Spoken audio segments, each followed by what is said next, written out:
창세기 42장의 내용에는 우리가 읽은 말씀처럼 요셉과 형제들 간의 첫 번째 만남이 이루어지게 됩니다. 그 만남이 이루어지게 되는 배경이나 매개체는 뭐였냐? 극심한 기근이 가나안 땅에 닥치게 된 일이었다는 것입니다. 첫 번째 형제들과의 만남, 어떤 일이 있었는가? 우리가 오늘 읽은 말씀 속에서 확인하게 됩니다. 이 첫 번째 대화를 통해서 그 옛날 약 20년에서 한 22년 정도 전에 야곱이 꾸었던 그 꿈의 첫 번째 내용이 이루어지고 있다 하는 사실을 우리가 오늘 말씀 통해서 확인하게 됩니다. 우리가 읽었던 바와 같이 17살의 소년이었을 때 형제들의 미움을 받았어요.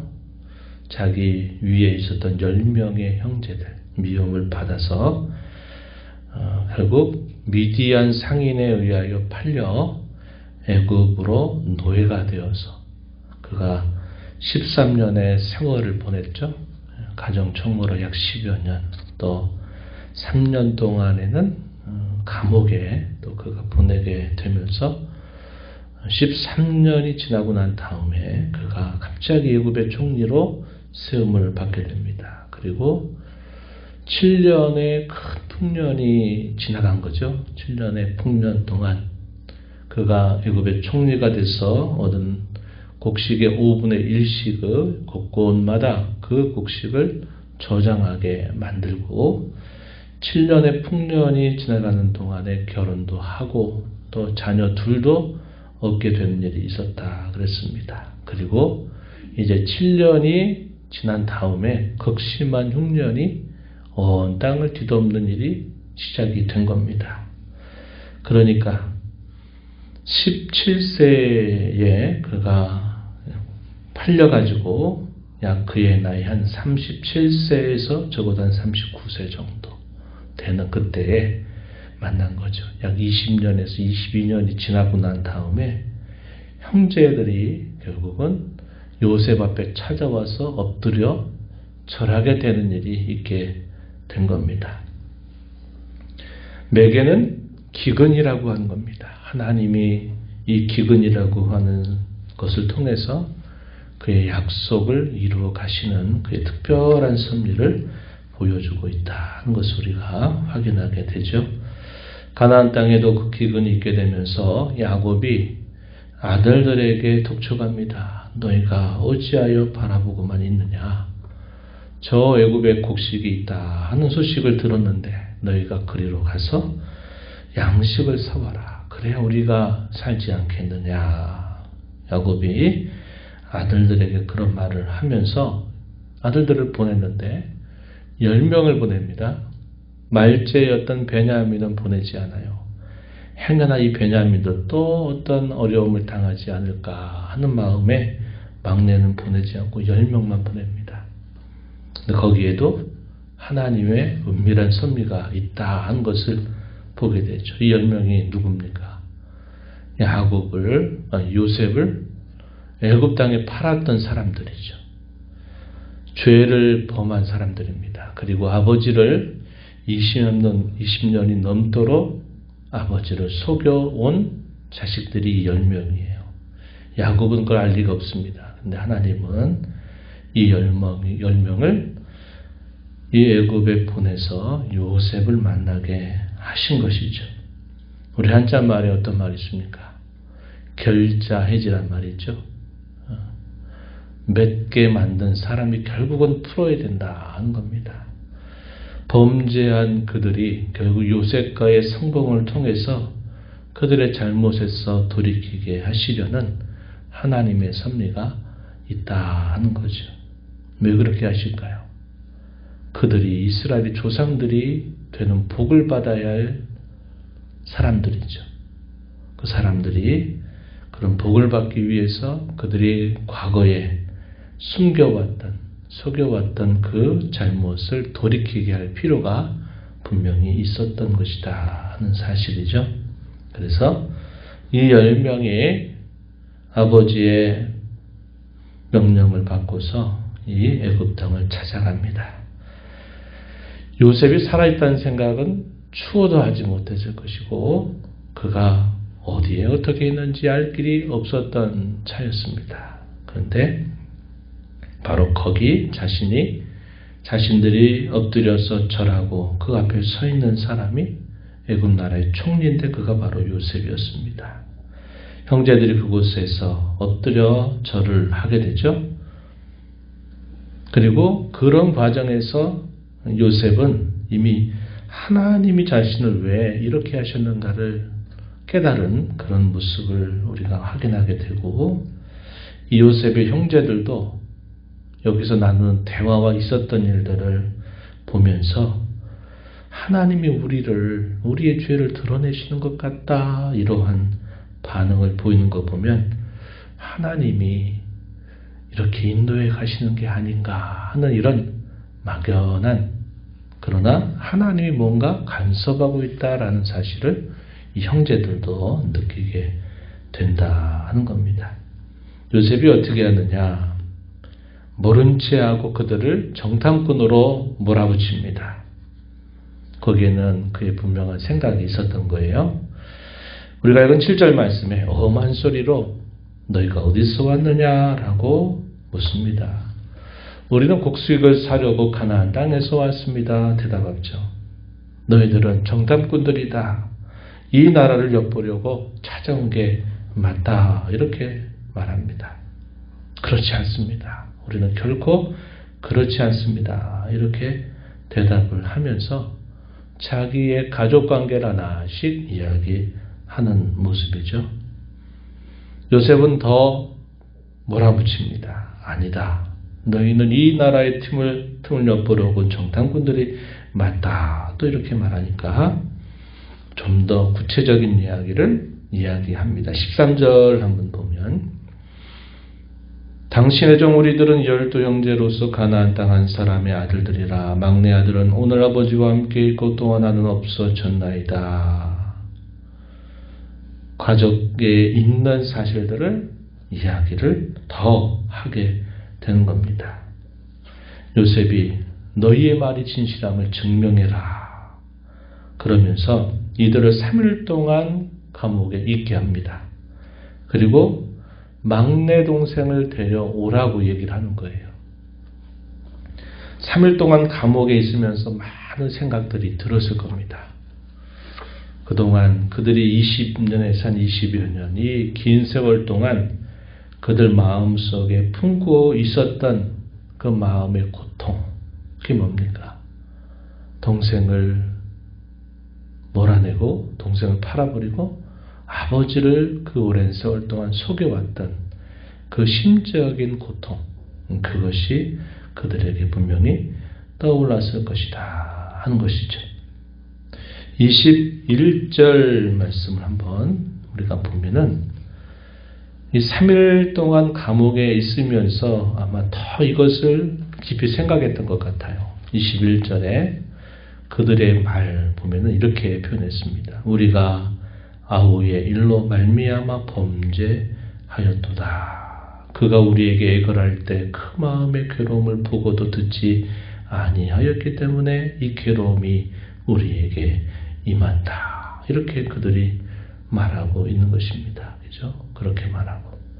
르우벤은 동생을 살리려고 했는데 그가 비운 사이에 그런 일들이 다 그렇게 된 줄 했던 것. 또 아쉬운 마음에 또 그 이야기를 하면서 우리가 그의 핏값을 치르게 되었다. 22절 끝에서 그렇게 대화를 하는 것을 보게 되면 그들이 감옥에 있는 동안에 그런 생각들로 인해서 어떻게 될지 모르는 두려움에 그들이 사로잡히게 되었을 것이다. 우리가 알 수 있는 부분이죠.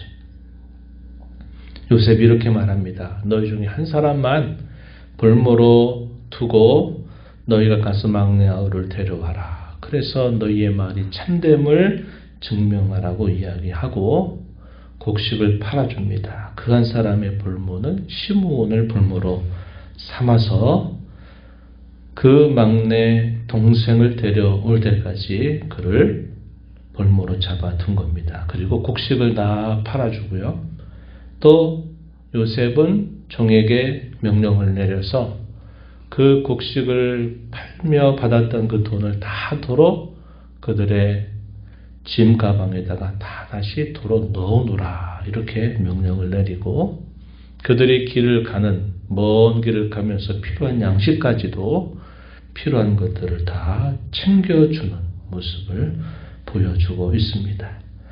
바로 그러한 과정에서 이 요셉은 다 그들의 말을 알아듣는데 통역자를 앞에 세운 겁니다.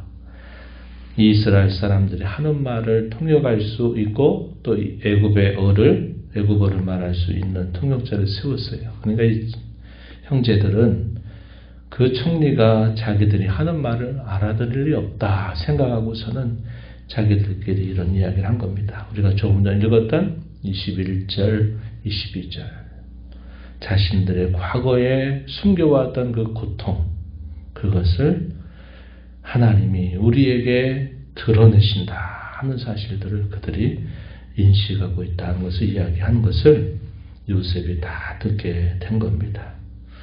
그들도 그 마음속에 오랜 시간 그 고통을 품고 있었다는 것을 보게 돼요. 이게 그들로 하여금 하나님 앞에 돌아서게 하는 회개의 준비 단계와도 같다 하는 겁니다. 범죄한 심령이 양심의 평화를 얻지 못하게 되게 하시는 것은 그로 하여금 돌이킬 기회를 주시는 거예요. 죄를 짓고도 양심의 가책을 못 느끼고 죄를 범하고도 그것이 아무렇지도 않다고 한 사람은 회개치 않을 겁니다. 그러나 죄를 범한 일에 대하여 계속 그 양심의 가책을 느끼게 하고 어떤 계기를 통해서 그 사실을 더욱 확인하게 하시는 것은 그로 하여금 그 죄로부터 돌이키게 해서 그가 양심의 평화를 얻도록 누리도록 하시게 하는 하나님의 섭리다 하는 것을 우리는 알 수 있습니다. 왜 그렇게 하실까요? 그들에게 복을 주시려고 그러는 겁니다. 죄를 범하고 양심의 가책을 느끼고 고통을 느끼게 될 때 그들이 복을 받기 어려운 거예요. 그러니까 그들이 그런 것으로부터 돌이켜서 진정 그들이 참된 복을 받게 하시려고 하나님이 그렇게 하시는 거다 하는 것을 우리가 알 수 있는 겁니다. 요셉은 그 형제들 간의 대화를 다 들으면서 그의 마음 또한 눈물을 고통을 어떤 감격적인 순간을 맞이하게 되죠. 그래서 그도 눈물을 흘리게 되는데 그 형제들 앞에서는 눈물을 흘리지 못하는 겁니다. 그래도 형제들이 자기가 생각했던 것보다 더 진실하게 하려고 하는 그 모습들을 보면서 감격스러운 그런 경험을 했을 것이다. 우리가 여길 수 있습니다. 23절 말씀에 보면은 이렇게 표현되어 있죠. 그들 사이에 통역을 세웠으므로 그들은 요셉이 드는 줄 알지 못하였더라. 요셉이 그들을 떠나가서 울고 다시 돌아와서 그들에게 말하다가 그들 중에서 시몬을 끌어내어 그들의 눈앞에서 결박했다. 곡식을 그 그릇에 채우게 하고 각 사람의 돈은 그의 자루에 도로 넣게 하고 길 양식을 그들에게 주게 하고 행하였다. 이렇게 말합니다. 그들은 자신들이 짊어지고 온 그 짐에 돈이 다시 들어와 있는 줄을 알지 못한 채 이제 길을 떠나게 된 겁니다. 곡식을 가지고 길을 떠났는데 어떤 일이 생겼냐면 여관에 도착해서 그 자루를 열어보니까 거기에 자신들이 줬던 돈이 다 그대로 있는 것입니다. 깜짝 놀래요. 그리고 두려워합니다. 28절에 내 돈을 도로 넣어두다 보라 자루 속에 있도다. 이에 그들이 혼이 나서 떨며 서로 돌아보며 말하되 하나님이 어찌하여 이런 일을 우리에게 행하셨는가 이렇게 말하는 겁니다. 하나님이 이렇게 하신다. 하나님의 간섭을 이들이 느끼고 있다 하는 거죠. 얼마나 충격적인 겁니까? 자기 형제 한 명은 볼모로 잡혀 있는데 우리는 분명히 돈을 지불했는데 그 지불한 돈이 다시 그 자루에 그대로 들어 있으니까 이거 다시 만나기가 얼마나 괴롭고 힘든 일이 되겠습니까? 그렇다고 다시 돌아가기도 어렵고, 그래서 우선은 이 여관에서 머물고서 아버지가 있는 가나안 땅에 도착을 해서 이러한 일들에 대한 자세한 이야기를 다 건네줍니다. 야곱은 그런 상황을 잘 알지 못하니까 뭐라고 말합니까? 너희가 내 자식들을 잃게 하도다. 요셉도 시므온도 베냐민도 다 잃게 생겼다. 도대체 어떻게 해야 되느냐. 이렇게 안타까운 마음을 표현하게 되죠. 36절 이렇게 표현합니다. 너희가 나에게 내 자식들을 잃게 하도다. 요셉도 없어졌고 시므온도 없어졌거늘 베냐민을 또 빼앗아가고자 하니 이는 다 나를 해롭게 함이로다. 야곱이 탄식하는 모습을 보여주고 있습니다. 장자 루벤이 제가 아버지께로 그 동생을 데리고 오지 아니하거든 두 아들을 차라리 죽이소서 하면서 루벤이 나서서 자기가 책임을 지겠다고 이야기를 하고, 그러나 야곱은 그 일에 대하여 여전히 승낙을 할 수 없는 그런 상황이었다 하는 것입니다. 그러나 기근이 계속되면서 결단을 내리지 않을 수 없는 상황이 펼쳐지게 되면서 다시 또 애굽을 찾아가게 되는 내용들이 이제 이하의 내용에서 우리가 확인하게 되는 겁니다. 하나님이 그분의 약속을 성취하시고 요셉에게 주었던 꿈을 이루어 가시는 것이 단순히 요셉 개인의 영예만이 아니라 그 일을 통해서 그 민족 전체를 돌보시는 하나님의 구원 섭리의 수단으로 하나님이 요셉의 꿈을 사용하고 계셨다 사실들을 우리가 보게 되는 겁니다. 하나님의 약속은 반드시 성취된다 하는 것이고, 이런 과정에서 잘못에 대하여 그들을 깨우치게 하시는 하나님의 섭리는 그들을 돌이켜서 진정한 복을 주시려 함에 있다 하는 사실을 배우게 돼요. 오늘 우리도 마찬가지입니다. 우리가 하나님 앞에 잘못하고 범하는 죄에 대하여 하나님은 우리에게 돌이키라고 요구하세요.